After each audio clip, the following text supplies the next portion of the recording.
Would you, could you? Would you, could you believe it now? A podcast about strange journeys, hidden truths, and wild beliefs. With Sami and Rob.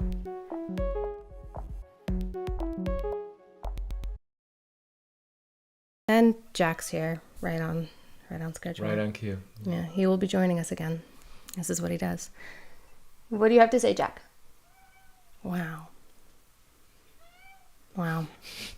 He's really adding value to this podcast. He is. Keep going. Couldn't do it without him. Okay, so on this episode of Would You or Could You Believe It Now, portals and psionics. We're going to go into what is a portal, where did that come from, what does it have to do with psionics, what is psionics, this fun new term, and yeah, at the end we'll see. Okay, so what are we going to see here today? Petroglyphs. Pictographs? Petroglyphs. Pictographs. They're also, I don't know if they're called petroglyphs or pictograph. We're going to be talking about, Pictographs. That's not the topic, it's what we're going to go see, but. Nessie. No! Pictographs. Where UFOs come from. Portals. UFOs. Anomalous, psionic things. Here, there are several petroglyphs, pictographs, we'll figure out which term it's supposed to be called, that supposedly mark portals. What do these have to do with UFOs and psionics? That's what the people here drew back then. That's what they saw. They drew what they saw. The ancient Puebloans. Here they call them the Anasazi, but I think the Hopi think that is a little offensive, because Anasazi, let's see if I remember this right, it's thought to be a Navajo term, but it means evil ones, and so Hopi are like, hey, don't call your ancestors evil, we don't like that, so they prefer to call them ancient Puebloans. Did you know that, Rob? I didn't know that. Okay. There's a lot I don't know. Yeah. Okay, so we're heading up right now to the rock art, that's what the sign says, but petroglyphs, pictographs that were left by the ancient Puebloans. Etched in stone. Messages from the past. Ready to go look at them?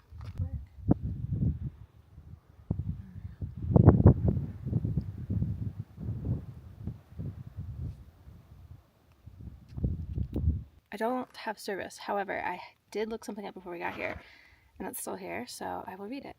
It's the AI overview. I think it does a pretty good job of Hopi cosmology. So in Hopi cosmology, the Sipapu, I'm sorry if I'm mispronouncing it, a small hole or indentation of the floor of a kiva, which is a ceremonial chamber, symbolizes the portal through which their ancestors emerged from the underworld into the present world. So the Hopi word for Sipapu means place of emergence and refers to the hole in the kiva floor. The mythological significance, I don't like calling it mythology because it's their beliefs, but the significance shared by other Pueblo cultures like Zuni and Acoma states that the first people emerged from the Sipapu, transferring from lizard-like beings into humans. No way. There it is again. Among the most intriguing elements of Hopi beliefs, it says mythology, but I'm going to say beliefs, is the notion of a Stargate doorway. What do you think? Stargate doorway. Mm-hmm. A portal to other dimensions or realms of existence. According to some interpretations, the Hopi believe that such a door exists within the sacred landscape of their ancestral homeland. That's right here. Rob, that's where we are. I mean, look at this stuff. I know.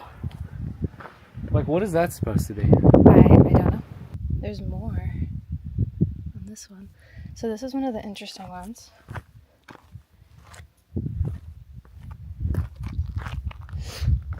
There's some debate about. So we've got something with 1, 2, 3, 4 fingers. 1, 2, 3, 4 fingers. Looks like 3, maybe 4 toes. And a big head. Something on it. Another little one right here. Another one. So there's a lot of debate about, are these just drawings of people. So if you look at this, see, we've got 1, 2, 3, 4, 5, 6, 7. Looks like a 7-toed foot, a pair. So this is where some people think, oh, it's just art, it's creativity. But if we go off of the idea that it's communication, what are they trying to communicate with a 7-toed foot? And this is episode 2 of Would You, Could You, Believe It Now with Sami And Rob. So, today we are talking about portals and psionics. Can you say portals and then I'll say psionics? I just want to be involved. We are talking about portals and Psionics. you happy now? Feel nice and involved? I feel better. Okay, he feels better. That's all that matters. So in this episode, we went out and looked at some petroglyphs. AKA pictographs. But what are we not going to call it? Art. Yes. Why is that? Do you remember? Because it's not art. Okay. You want to give some explanation? Do you want me to elaborate? I can elaborate for sure. Yeah. Definitely. Yeah. I'm just here to give different answers. So the other answer is that these ancient drawings are meant for something else other than just simply putting stuff down on rocks to look at. Okay. They are portraying a message. That's better. Communication. Okay. Yeah. Nailed it. Yeah, that's good. Petroglyphs are often referred to as rock art, and a lot of the signs at the site that we went to, Land Hill Heritage Site, refers to the petroglyphs as rock art. And what I've been learning from reading up on the indigenous beliefs and cultures around those petroglyphs in particular, but also really all petroglyphs, is it's not art. And the way we think of art in our modern Western society is pretty reductionist and kind of belittling, actually, to what the indigenous cultures say the petroglyphs are actually about. So we're not going to refer to it as that because that's offensive. The comparison, I guess I have, the equivalent would be like if an alien race came to Earth and came into our modern neighborhoods and took a look around and we're like, wow, look at all those really pretty red octagons you guys have. That's so cute. You know your shapes and your colors. Those are pretty. And then we were like, no, man, that's signs. It's telling us how to operate in our society, you know, so we don't crash into each other. And then they were like, no, those are pictures. Those are pretty pictures. Good job knowing your shapes. Like, that's like the equivalent to calling it art. And like in the ways that we define art, I guess, as just, it looks nice on the wall. But actually, no, there's a lot more going on there. So where do you stand right now when it comes to portals? I guess we'll talk about portals first. What do you think they are? I know you have heard some of the research I've done already, but if you could go into what you have known about them, what you feel about them, go. So as someone who is, I would say, not an expert on the topic of portals or psionics, whenever I think portal, I think like a black hole, something where you just, travel into something and you end up somewhere on the other side is what I think when I hear portal. So I think black hole instantly. Do I think there's portals here? Is that the question? It's just what you think about them in general. What do I think about them? Again, haven't seen one, but also haven't seen a black hole, and they say they're like, do they say they're invisible? I feel like they're invisible. Or they kind of like blend in. They don't emit light. Okay, yeah. The only thing you can see is the event horizon, which we do have an image of finally, but it took a long time. So that's what I think of. So when I think portal, I think black hole, but like portal like around here maybe, because people are like, oh, Sedona's a portal, or like, oh, Skinwalker Ranch is a portal, or whatever. I think of that, but I don't know where the other side is. I don't know where the entrance is, you know. So I guess portal wise, it is believable for me, more believable than not already. I know we're just starting out the podcast here, but more believable than not because of black holes, I would say. Jack believes in them. Yeah, he does. He does. Yeah, very much. But and then psionics, you were talking about. I don't know. I didn't know what that was. Yeah. I had no idea what that was. I didn't know how to spell it.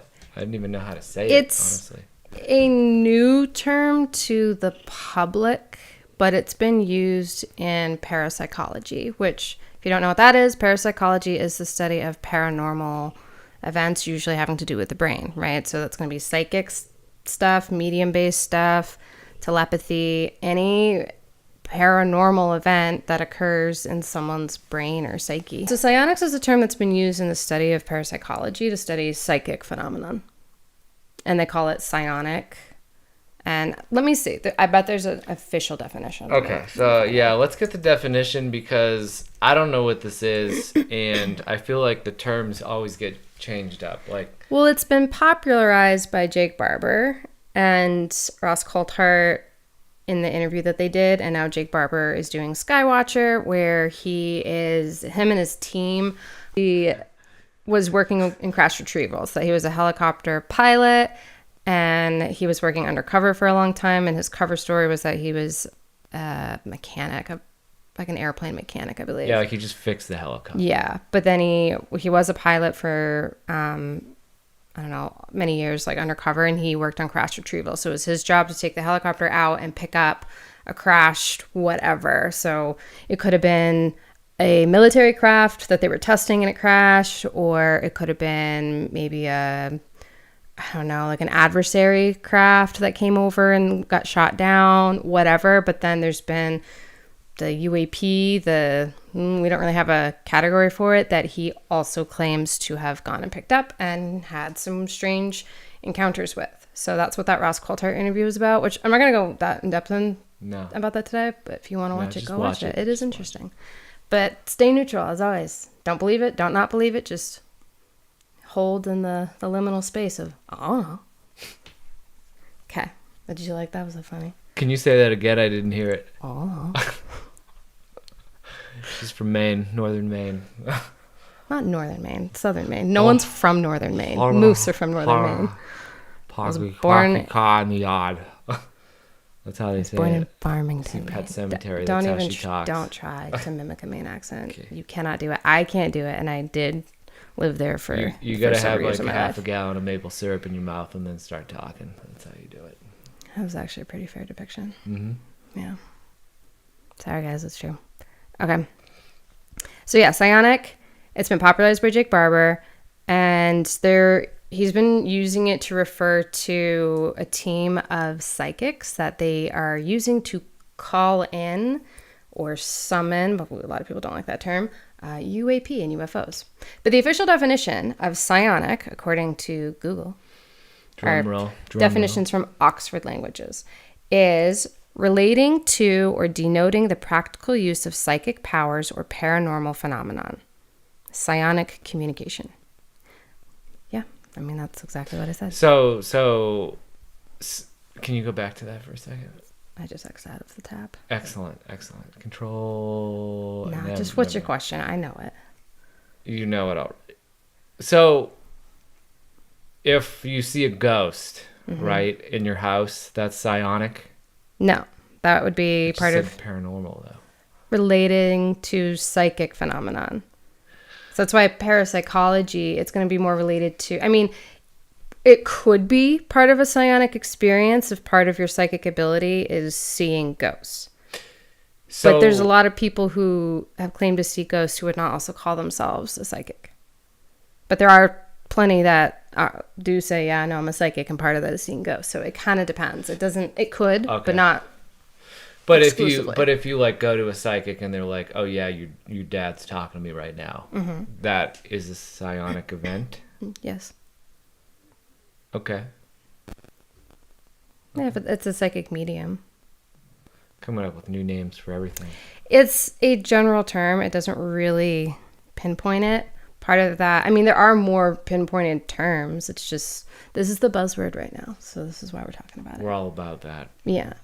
But the buzzword, just because this is something, if you're looking into this, you're going to hear this and you're not going to understand what it is. So to give you some context, but also to kind of demystify the word a little bit, because it means psychic.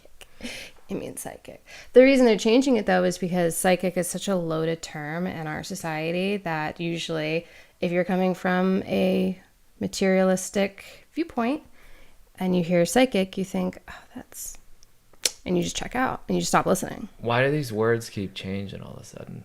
Because of the stigma attached to the other words. So if we just kept using like psychic and UFO, you think we'd get anywhere? It depends.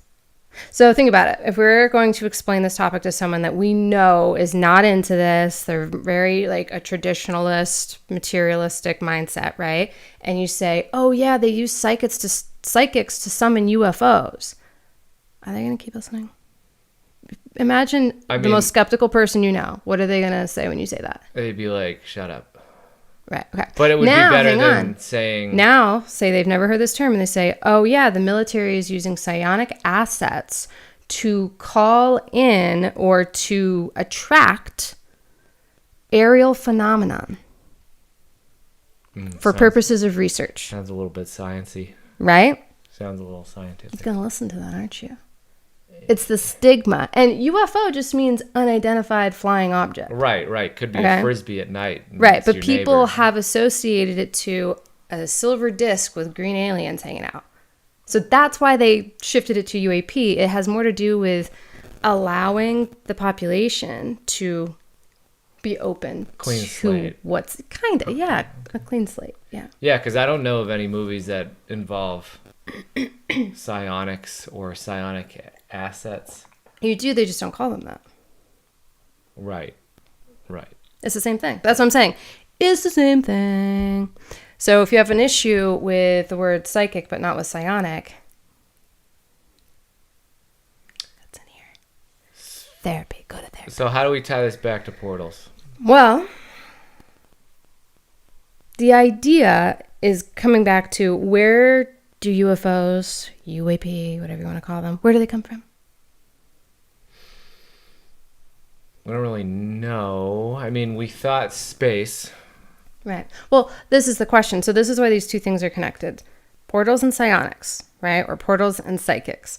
This is what this topic is covering, is really, where do UAP, UFOs come from?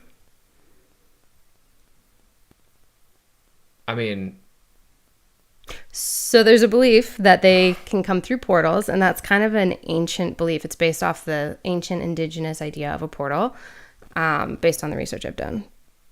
A lot of people have certain ideas of portals, but I like the way you describe it. That's the way I've thought about it too, is that, oh yeah, it's like a doorway, it's a passage. But like, where would that be? I mean, again, not a professional here, but... I don't think anyone is a professional on portals. Do not ask me for financial or legal advice. Relating to portals. I'm not a certified portal. Not accredited. I don't know. Yeah. So here's where I get all messed up, and then my brain stops.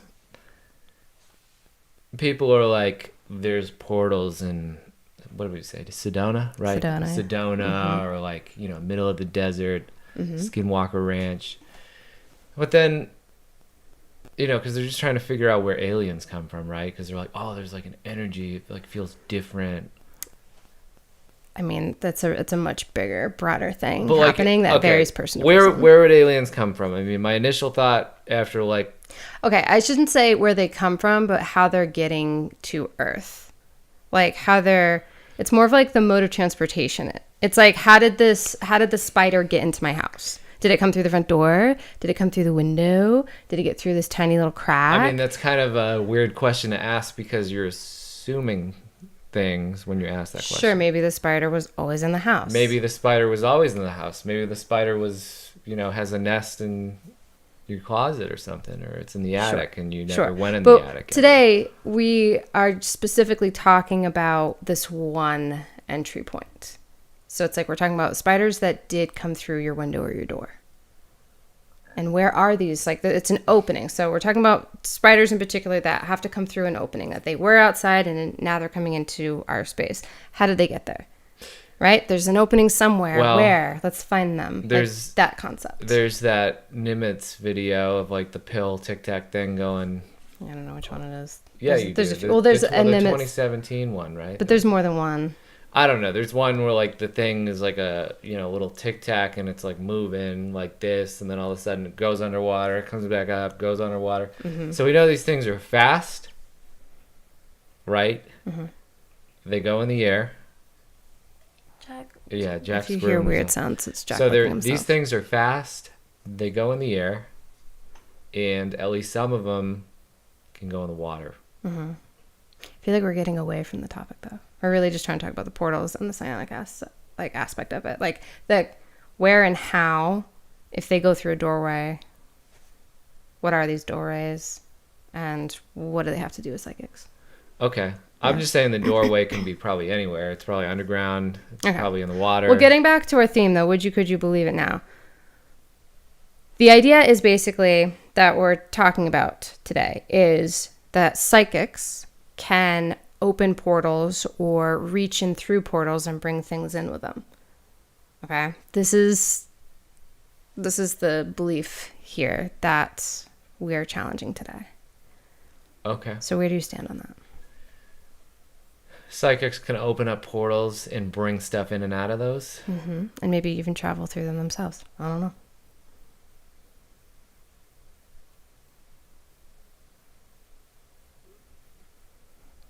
I don't know. Now that you say it like that, I don't know if I am on board with it. Yeah. Maybe it's the framing. Maybe we need new words for... Well, we'll see.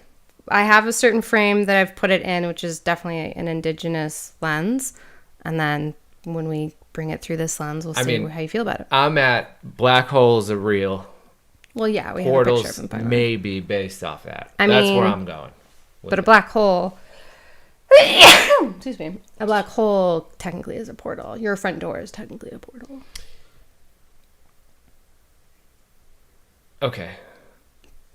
But do we have portal entries that are like around us right here? I just don't know if we have enough evidence for a psychic to be like, oh yeah, it's right over here.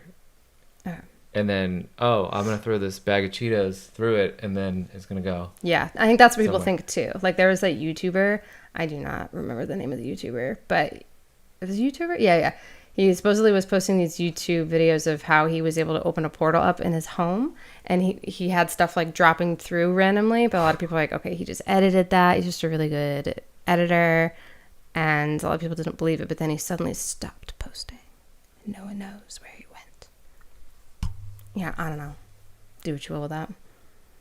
But I think that's the idea, that you can just like go through it and you disappear.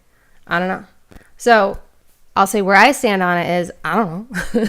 I don't know. But there is something to, I do like, again, I'm always going to lean more towards the indigenous beliefs and cultures because that's fascinating to me and that's what I like. But there's something about it that I feel like, I don't know how much like they all would understand it, but something happens in certain locations. To me, I'm seeing portals as like, there are some locations on Earth where there's heightened activity.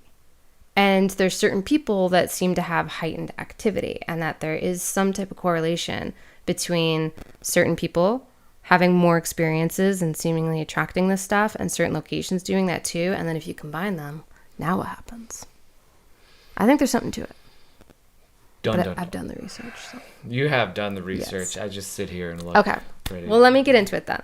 So portals and psionics. So we went out to the Land Hill Heritage Site. It's also called the, see if I can pronounce it properly, Tempe Poap Trail, which means rock writing in the Southern Paiute language, according to the internet. Not rock art. Not rock art, rock writing. And writing is communication. So, I mean, sometimes it's an art, but I won't go there. That's another podcast. But it's still communicating something deeper. Communion. Mm-hmm. Willie Street There you or buy go. it. See, there you go. Okay. So this is situated in southern Utah along the Santa Clara River. And according to the indigenous communities around here, it is a sacred site. And that's why there's petroglyphs there. Their ancestors marked the sacred site with the petroglyphs. And the petroglyphs mean specific things.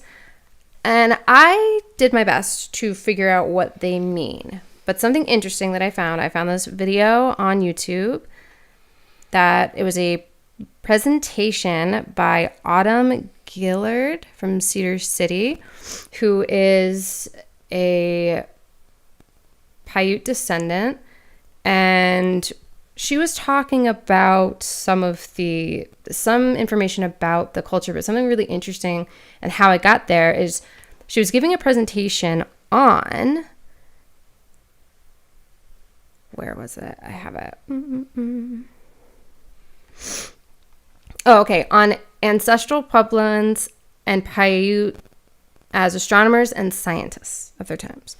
And so talking about the idea that the petroglyphs are more than just like, oh yeah, you can find water here, or oh yeah, this was that time I saw that weird looking animal right here. That it goes even deeper into a scientific world of tracking the stars and constellations as they move through the seasons.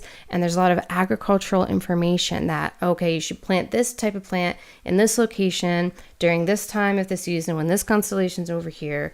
And like they tracked so much through astronomy and the land. And that's how they grew their food. And like they had these really like scientific methods that links to the stars. And it's really intricate and really interesting. Now, I could not get deep information because there's a very good reason for this.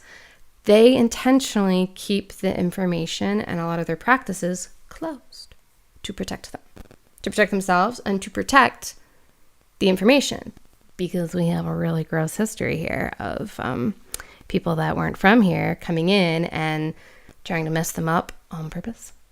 And if the more the settlers knew about the culture and the rituals and the practices, the better able they were to disrupt them. So over time, they've learned they don't share it. Yeah. If you're not in their tribe, they're not going to share it with you. And that makes a lot of sense to me. Yeah. It's kind of like, I feel like I operate that way too. Like after you've had someone mess with you a little bit. No. You keep that news, keep things quiet, keep it to yourself. I'm like, I'm not going to tell anyone how I'm moving. They can see it later, because it just gives people an opportunity to mess you up if that's what they want to do. Oh, makes sense to me. So, because I kept finding, I'm like, it's kind of difficult. Like, I can't get clear answers on this. Why? By design. I respect it. It makes sense to me. So it's private knowledge. And they have certain rules too, and this is part of, again, just preserving their culture so it doesn't get erased, is like they have certain times of year when they can share certain stories. And she specifically said, if you happen to hear a story about a Paiute constellation, do not share it outside of wintertime, because those are only to be told during the winter. I thought that was really interesting. So these are just like told in person? I actually don't know. They don't. She doesn't say. We don't know. We don't say. It's not for us to know. It's not our business, basically. It's not relevant to us because we are not Paiute. We are not part of those tribes. Right. So it's not any information that we need to know. I'm just thinking of if it's like on YouTube and you're watching it like not in the springtime or something. Sure, there might be some people that don't abide by that, which is why she said if you do happen to hear this, please don't share outside of... Yeah. But it's to preserve the culture. And that makes a lot of sense to me. So, but she just kind of went into that there's deeper information there, and we don't need to know it. It's not our business, so mind your beeswax. But to also understand and respect that these aren't just pictures. These aren't just pretty drawings. And, oh, look what these ancient people that were so primitive, look what they did. Oh, they're so smart. That's cute. Like, that's really belittling. And her point is that, no, they were brilliant. And they had a really intricate and intelligent system based off of their keen observations of the world and the environment and their connection to the land. So that was pretty cool. Now, getting into how that relates to portals. and UFOs. They were very spiritual, okay, and they would have spiritual rituals that that rituals like practices that they followed all the time, and that also were in correlation to certain areas, certain landmarks, certain times of the year, also tracking with moon cycles, constellation cycles. Like, they paid attention to so many things, way beyond what I could possibly understand. They paid attention to all of that, and then they would use petroglyphs partly as a way to communicate when these events should be occurring. So yeah, with agriculture, like, oh yeah, plant this plant at this time of the year, but also like perform this ritual in this location at this time of day, or when this constellation peaks over the horizon or dips just below, that's when you start, that's when you stop, things like that. And that those symbols have very distinct information that like only those tribes people would be able to understand. Which is why when white people came to this area, this land, and they looked up and they didn't understand it, and they're like, oh, it must be cool, pretty pictures, and oh, that's close, yeah, that's a foot, but you had too many toes on that foot. Okay, so there's one petroglyph in particular that has 7 toes. It's like footprints. It's 2 feet, but they have 7 toes. So like things like that. Like, as someone coming from that Western society, you look at it, and like the closest we can get to it is like, oh, it looks like a little kid did some art.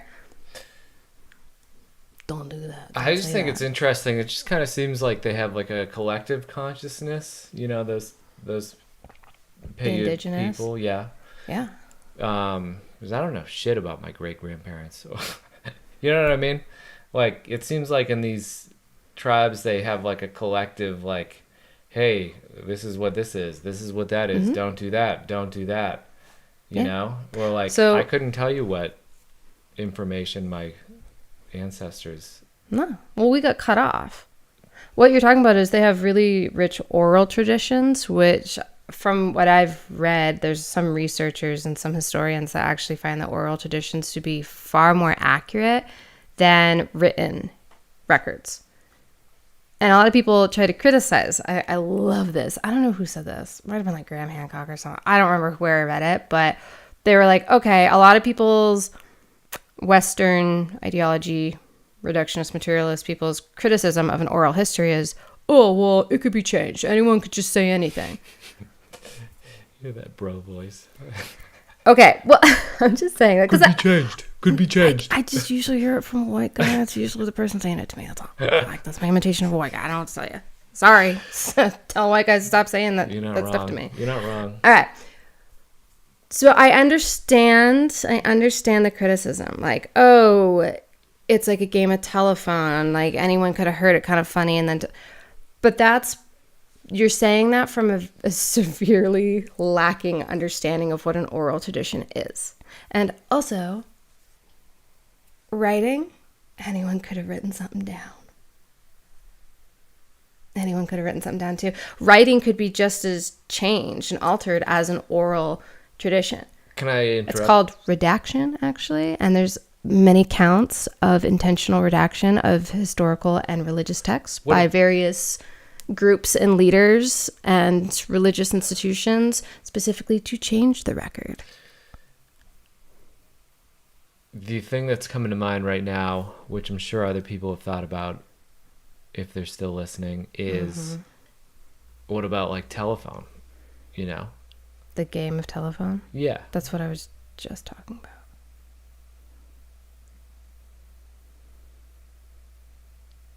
This happens a lot. Remember back in the first episode that hopefully you just watched before this one? Rob complained that it takes me 3 hours to explain things to him, and I was like, I only take 3 hours if 3 hours is needed. It's like when I go to formulate a sentence, she already like said the two of her last sentences. I wasn't listening. It's because while you were listening to respond rather than listening to understand me, and the minute that you thought of something you wanted to say, you stopped listening. It's a very normal thing. I don't really know how to formulate thoughts while listening. You don't. Because then you wouldn't be listening. So if I'm listening, then I'm going to be sitting here at you for a while. Uh-huh. Are you okay with that? You listen, process, then respond. I feel like I don't process a lot. I feel that way too. I feel like we shouldn't do the cameras anymore. No, it's going in there. In the blooper section in the back where no one reads? I think this is critical to the understanding of the show and our dynamic. I think it needs to be, I think the people need to see it. I don't. Mostly because What a year. it proves me right, What and a I told year you so. 2025 is right now.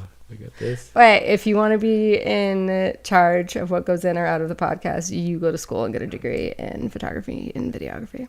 Is that what your degree is in? My minor. And then writing, journalism. In hindsight, I don't know, wouldn't have done it that way. Okay, where are we at now? So telephone, you said, boom. Right. To say it's like a game of telephones because you're basing it off of that fun game that we played as kids where you whisper something quickly and you can only say it one time into someone's ear and then it gets passed around and then you see how jumbled and messed up it gets by the end. That is that. That is not an oral tradition. Oral traditions are very intense, very like the cultures have very specific people that get picked out to be responsible for handing down the oral tradition, to be the storytellers. And storytelling isn't making up a story. That's another Western idea. Like the way we define storytelling is, oh, you make up something fun and it's entertaining and it's to help a kid fall asleep at night, right? Storytelling in the context of an oral tradition from an indigenous culture is the recording of history. It's the recording of knowledge and the passing on of very vital information for survival, for thriving, for religious, cultural, spiritual significance. It's not, oh, that's such a cute little story, right? That's what reductionism does. It reduces it down, but it's so much bigger than that. So the way the oral traditions work, per my research, is they have these really intense like trainings that they go through, that they developed a really intense system for passing on the information. And there's very specific people that take on the responsibility in the tribe or within the culture to be the storyteller, to be the one that's going to pass it down. And they have to tell it in very rigid and specific ways. What those ways are, I mean, that's going to be specific to a tribe and a culture. It's not the same across all indigenous cultures around the world, but it's still something that they all tend to have in common is it's a very intense thing. And then they will watch like children growing up, like as people are growing up in the tribe, like who is demonstrating the qualities to be able to handle it. And then that's how they pick who the next one will be. It's definitely not the guy who doesn't process information after it's communicated. Probably not.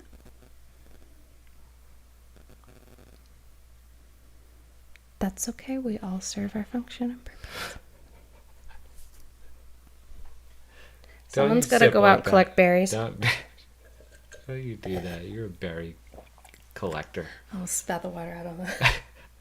Don't look at me. Back to portals and the petroglyphs.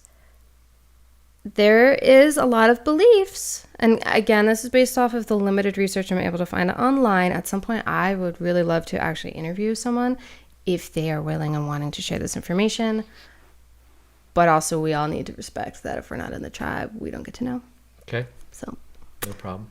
I won't push too much on that, but if there is someone out there that does want to share some information, or if there's something that would be more useful for us to know, to be more respectful and to have a deeper understanding, let me know. I would love to talk to you. But from what I can find, there are specific petroglyphs that record where a particular sighting or spiritual event may have occurred. And so part of the belief is that nature is alive. Like land, it's alive. Like it's conscious, it's sentient, okay? It sees you, it talks to you. You might not hear it, but they do. Which my personal belief is, I do believe this. Plants talk. That'll be for another episode, but they talk. And there's research on it, so we'll get there. But the idea is that land is alive, it's conscious, and certain locations might be a little bit more conscious than other locations or have more energy there. And so there might be a bigger interaction that might occur based on where you are. You might have heard this referred to as the veil is thinner. Okay. And that's based off the idea that we have the material world and then the spirit world, which isn't material, and maybe an immaterial world, and that there's a veil that blocks, so we can't really interact, but that certain people are able to kind of cross through that veil, or there's certain locations where the veil is thin, or like on Halloween, All Hallows Eve, it's kind of based off the concept that on that day, at that time, the veil is thin, so spirits are able to come into our world. Maybe. Okay, so what's next That's here? what some of the beliefs are. Right, okay. keep going. So the portals, they would mark areas where they saw stuff. And a lot of some of the myth, beliefs, lore, whatever you want to call it, I prefer to base it off of beliefs just because, again, those oral traditions are pretty intense, pretty strong. So if they're saying, no, this happened, I believe that it happened. But they're saying that their ancestors would mark areas where like they saw weird shit going on. Like, oh yeah, some dude came out of that craft and he had 7 toes. And that's why they drew 7 toes. They weren't being stupid. They're like, no, I saw someone with 7 toes. I mean, that's what I would do. No phones, whatever. Just Yeah, right? write down the 7-toed man visited. Be like, watch out, don't freak out. There's a 7-toed thing here. I'm like really reducing it down to be able to communicate this quickly, but it's pretty cool.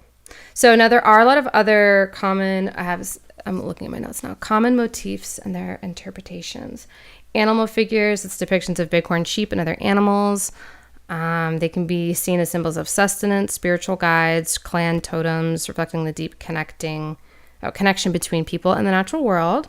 We have anthropomorphic figures, that's human-like figures, sometimes adorned with horns, headdresses, and are interpreted representing spiritual beings, shamans, or ancestral figures, indicating the spiritual ceremonial aspects of the culture. There's geometric patterns, spirals, grids, and other geometric designs are thought to symbolize concepts such as migration paths, water sources, or cosmological elements, serving as maps or guides for both physical and spiritual journeys. And then you have solar and astronomical symbols. Certain petroglyphs align with solar events, such as solstices, suggesting their use in ChatGPT, help me with this. Calendrical. I did it. Or ceremonial context, reflecting the importance of celestial bodies in agriculture and spiritual practices. So that's pretty cool. Now, there is a specific word, it's called, that we saw. I think we saw it when we went to the heritage site.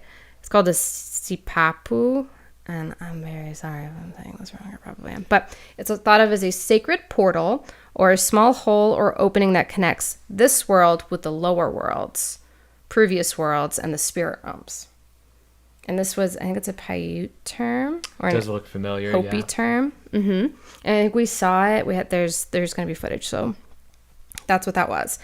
And it's thought to represent a gateway through which ancestors emerged into the present world after surviving cataclysms where they went underground. So there's a lot of beliefs that their ancestors, there were these cataclysmic events that were happening with the environment, and in order for them to survive, they went underground. But a lot of them believe that beings came up from the ground and brought them down there.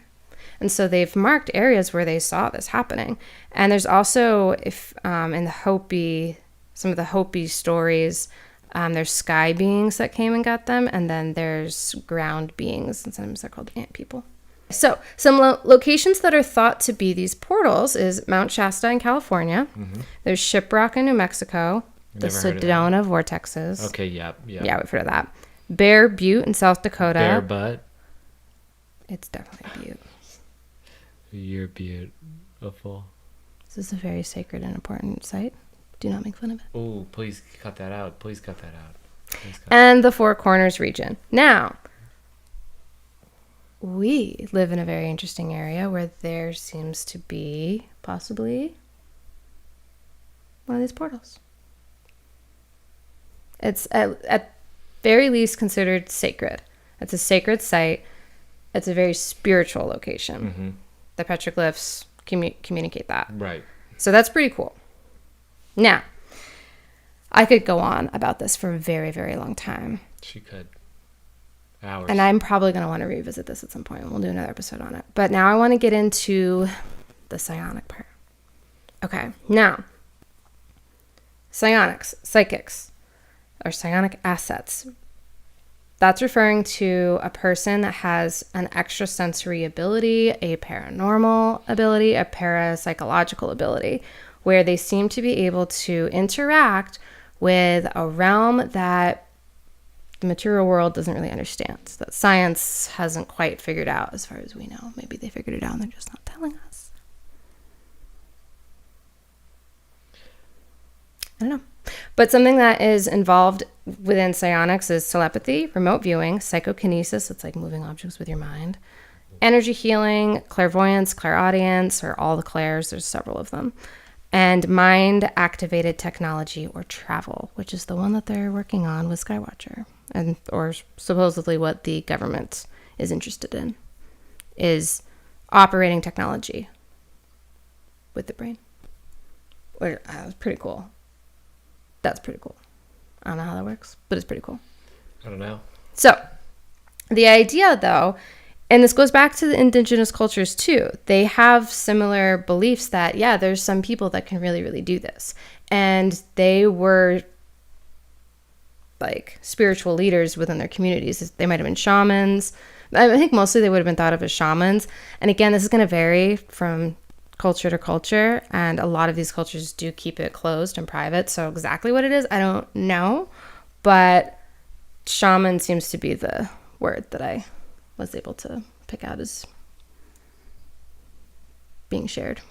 Sounds It's right. a basic people know what concept. that is. Yeah. I So feel like generally people know what that is. yeah, Kind of like a healer or like a... yeah, it's someone that has these extra abilities. Now, in our world, the society that I grew up in, we're told that's not real.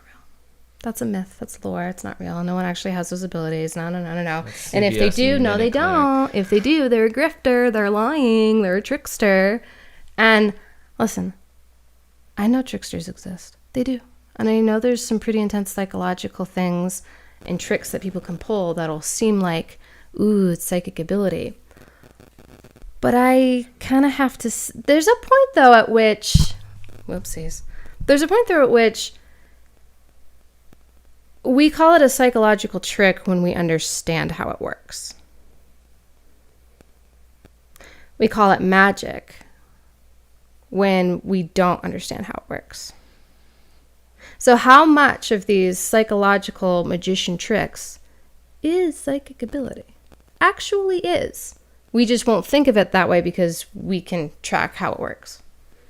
And if we did scientifically find a way to explain this type of psionic phenomenon, will we no longer think of it as psychic because we associate the term psychic with magic?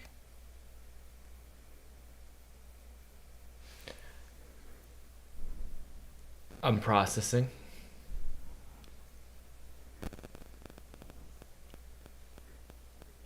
Okay.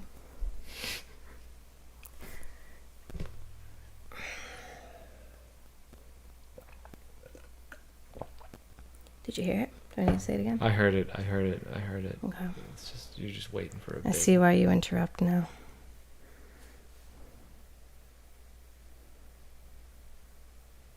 We have to be nice. He does have the ADHDs. I do too. I just have the other kind. I guess we do need a new name for this. They're real good with facts and information kind. Okay, all right.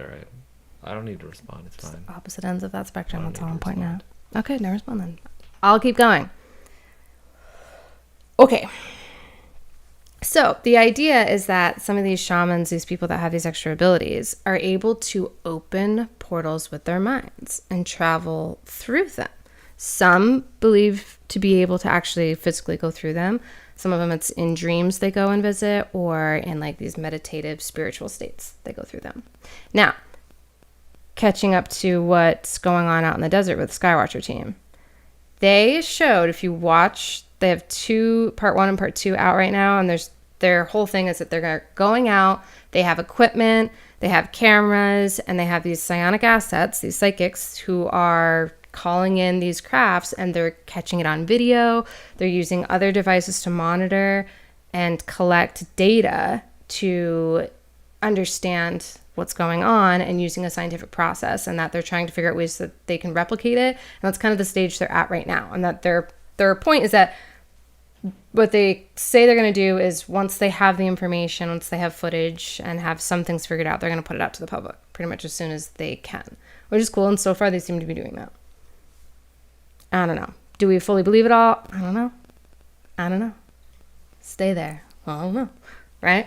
But what they've shown so far, what they showed in part 2, is they have the psionics, their psionic assets, are lying down on like these lounge chairs, and they look like they're in sleeping bags, and they're blindfolded, and what else? They look pretty comfy. They're just kind of chilling out. They're in those like mummy sleeping bags with like, one of those like first class. They're all like zipped up. Eyewear thing, masks. I'm guessing on. that was because it was cold at the time they were out there. But I mean, But the point is, they're going into a sensory deprivation environment. So at this point, I feel I need to disclose that I'm a little psionic. Rob is a little uncomfortable with me talking about it because people get weird about it. Yeah. I get it. We come from a very materialistic, reductionist society, and you try to say you're psychic, and people are like, no. They don't take the time to figure out what that actually means. They don't understand it, so they just reject it. That's fine. But I've had my own bouts of psionic events, psychic events, which we'll probably have to go over sometime. Mostly mine's been precognitive dreams. Yeah. We've witnessed it. It's weird. It's weird. You don't have to believe any of it. You don't have to take my word for it. But they happened. He was a witness. Which is really why we're here today, actually. Why we're talking about this stuff. Because on more than one occasion, I'd have a dream. I'd wake up. I'd tell you about it. I'd tell my friends about it. Tell my family about it. I have a lot of really like weird, funny, crazy dreams. So I like to tell people like, oh, I had the funniest dream last night. And on more than one occasion, those dreams ended up happening. She had a dream we got married. I did. She had a dream. This was before we actually... Oh, battery's down. This was before we like kind of knew each other, but like we weren't like even friends at the time. It was weird. It was a very random dream, and I was like, ew, why did I dream that? It's weird. I don't even know this guy. He's so gross. Mm-hmm. Anyway, that'll be for another time. Okay. But the reason I'm bringing this up right now is that I can explain a little bit about the process. I do understand like why they do that, and I had shared about this on my TikTok actually, and a few people expressed that they were disappointed in the Skywatcher Part 2 that they didn't explain what the psionics were doing. And I'll say this, yeah, I wish they would go into more detail too, but there are other like podcasts and social media videos of the assets talking more about it, so you can go find that information, but I can share some of it here. The first thing I want to say, if anyone's ever heard of Stephen Greer and a CE5, that's essentially what they're doing. If you don't know what that is, go look it up. But a CE5 is close encounter of the fifth kind. Yeah, CE5. So that means basically you see something in the sky that you contacted mentally. So how that works is they basically go into a sensory deprivation environment, and this is like a really deep meditative state. And this is where they say, Stephen Greer says this a lot of other people say it too. He just kind of like popularized the term, but anyone can do it. You don't have to be psychic. Anyone can do it. It's just someone that has psychic abilities who's going to be kind of better at it. Yeah. It's like that, the concept I say, like, if you have vocal cords, you can technically sing. Should you? Maybe not. But anyone could learn to sing for the most part. Like, if you got the vocal cords, they work, you could probably learn to sing. Are some people just naturally really good at it? Yeah. You know? Like, I can go play basketball. I'm not going to be that good at it. I could do it. I'll eventually get the ball through the hoop. Might take me a while. You'd be like, with your nails, you'd be like, Yeah, well, I'm a psychic. Beat that. Okay. So, but part of the process, just like if you're going to go out and play basketball, you should probably put on some sneakers and you need a basketball. To get into this state, sensory deprivation can be really helpful. But it's really just like, that's why if you're going to sit down and meditate, most people, you get comfy and you close your eyes. It's because that can help you quiet down your mind and your environment. So it helps if you're in a quiet environment. So that's why, like, I think they even have like headphones on. So they're having quiet. They're closing their eyes so they're not getting so much sensory input, because it keeps your mind really busy, which is distracting if you're trying to get to this other space. But they essentially sit down and they just meditate, and they get to a really deep state where they are able to clear their mind. And then from that point is when they're able to now say, okay, I want to make contact with whatever. I don't know exactly how they're doing that. They would have to share that. I just know that when I've had certain experiences, I can kind of sit down, get into a deep meditative state, and be like, hey, let's contact so-and-so who's passed away. And then that's like a medium-based experience. That's something I've done. So the sensory deprivation aspect of it, though, makes it a little easier to understand what you're seeing. And for me, I have visual. I got the visual synesthesia, so I'll get visuals with my eyes closed, and I'll like display on like my eyelids basically.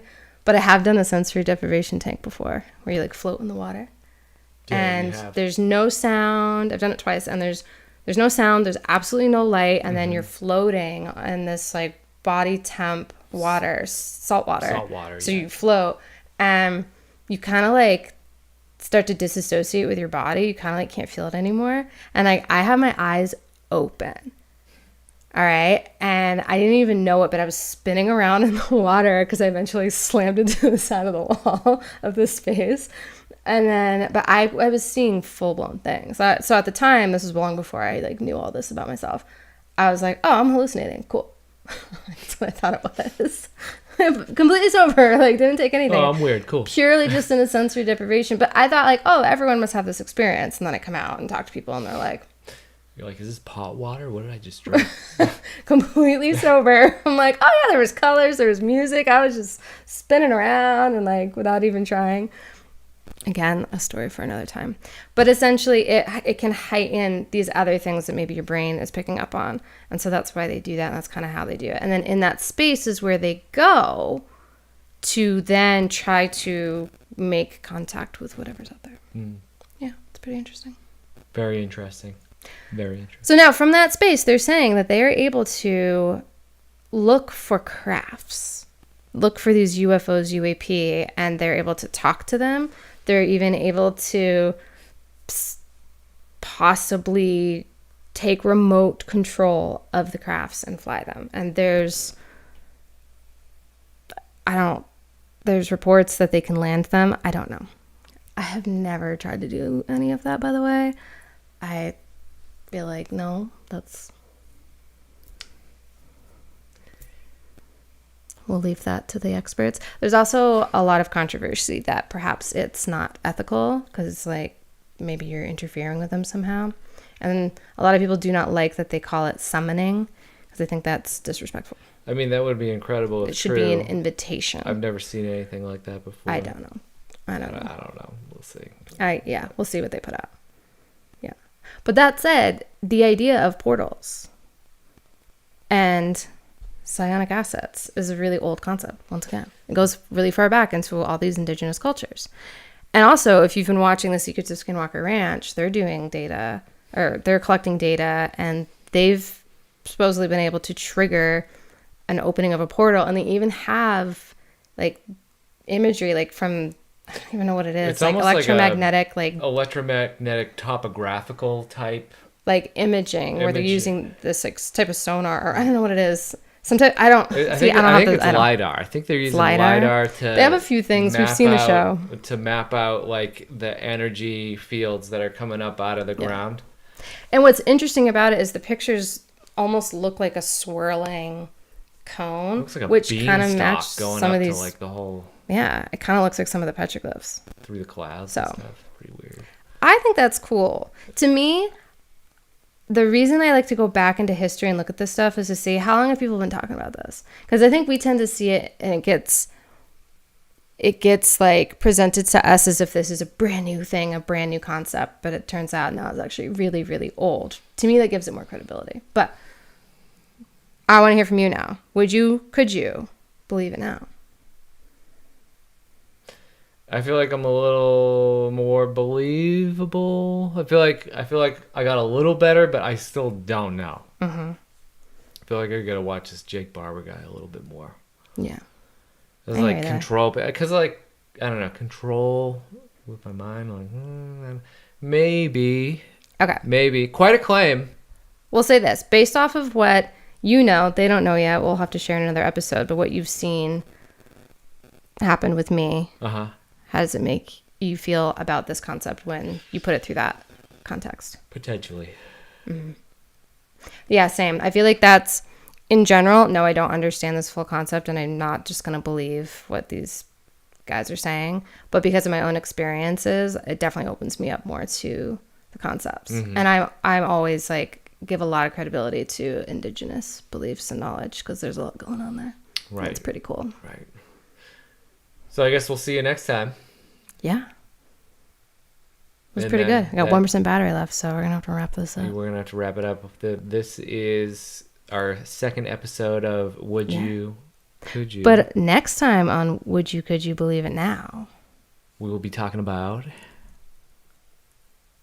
Bigfoot. No. Nessie. No. We're going to talk about Easter mantis. Bunny. No, mantis beings. Mantis beings. And the ant people. Ant-Man. There's a reason. Ant people. Okay. It's gonna be cool. There we go. And that's it. Doo-doo. Stop yours. We'll see ya.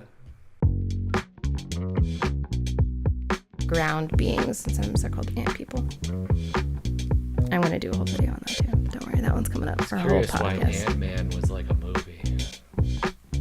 There's a lot more going on there. There's a lot more going on there.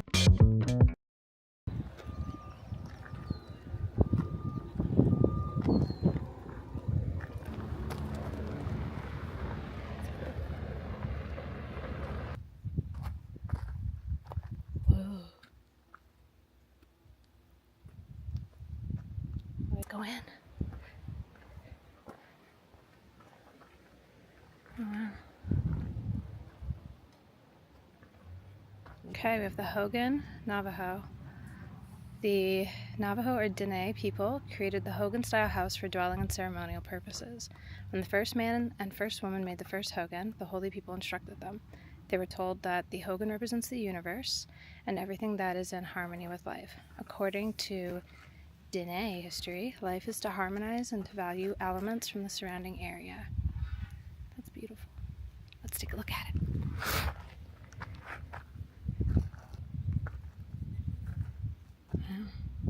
Whoa.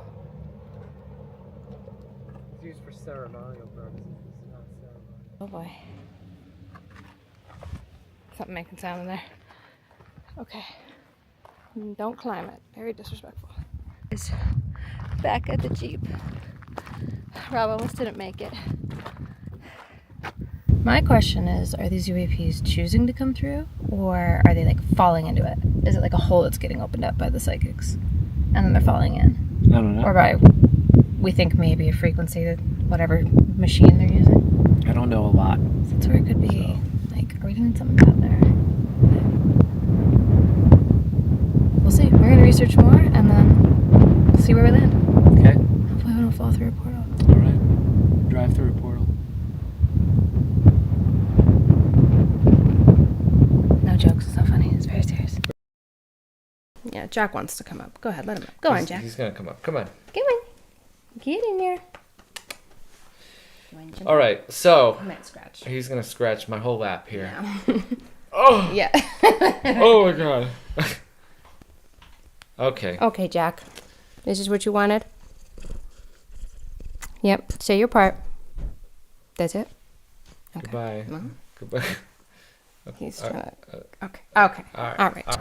Where we going, Ducky? Rob likes to back into spots. Definitely. I gotta back up here. Oh.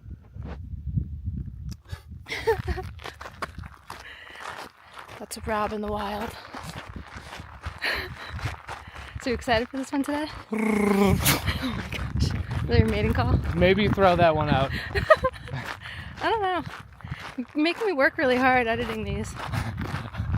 I'm gonna make you edit. Or Turtle. it stays. Don't do that. Don't mess with me. It's not funny. I want to see the tortoises. Should have caught my breath before I started. What are we doing here? Checking out some petroglyphs. There's a rabbit right there. There. It's gone. Oh, yeah, it's right there. It's right there. I don't know if I got it. Okay, so we just saw a jackrabbit. Somewhere in there. He might be gone now. It's a big bunny. Oh, there he is. There he goes. You see him running? That was cool. That was really cool. Oh, we do a backup cam. Look at that. Look at that stick. Guess who taught him how to drive stick?